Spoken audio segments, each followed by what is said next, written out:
രാഹുൽ മാങ്കൂട്ടത്തിൽ ഇതാ വോട്ട് ചെയ്യാൻ എത്തിയിരിക്കുന്നു. 10-15 ദിവസത്തെ ഒളിവ് ജീവിതത്തിന് ശേഷം രാഹുൽ മാങ്കൂട്ടത്തിൽ പാലക്കാട്ടേക്ക് വോട്ട് ചെയ്യാൻ എത്തിയിരിക്കുകയാണ്. മാങ്കൂട്ടത്തിലോട് മാധ്യമങ്ങൾ സംസാരിക്കാൻ ശ്രമിക്കുന്നു. മാങ്കൂട്ടത്തിലൊന്നും പറയുന്നില്ല, പ്രതികരണമില്ല. പതിവ് പോലെ ആ ചിരിയുമായി രാഹുൽ മാങ്കൂട്ടത്തിൽ പാലക്കാട്ടേക്ക് വീണ്ടും എത്തിയിരിക്കുന്നു. കൂടെയുള്ളത് കോൺഗ്രസുകാർ തന്നെയാണ് എന്നാണ് മനസ്സിലാക്കുന്നത്. നേരത്തെ പലരോടും നമ്മൾ ചോദിച്ചിരുന്നു, തിരിച്ചങ്ങോട്ട് എത്തിയാൽ എങ്ങനെ സംരക്ഷണം ഒരുക്കും, കൂടെ നിൽക്കുമോ എന്നൊക്കെയുള്ളതിൽ പലർക്കും പല അഭിപ്രായങ്ങളായിരുന്നു. പക്ഷേ ഇപ്പോൾ കൂടെയുള്ളത് പാലക്കാട്ടെ പ്രാദേശിക നേതാക്കളാണെന്ന് മനസ്സിലാക്കുന്നു. അറിയേണ്ടതുണ്ട്.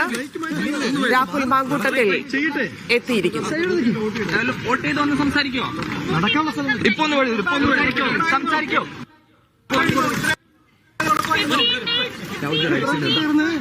ഒന്ന്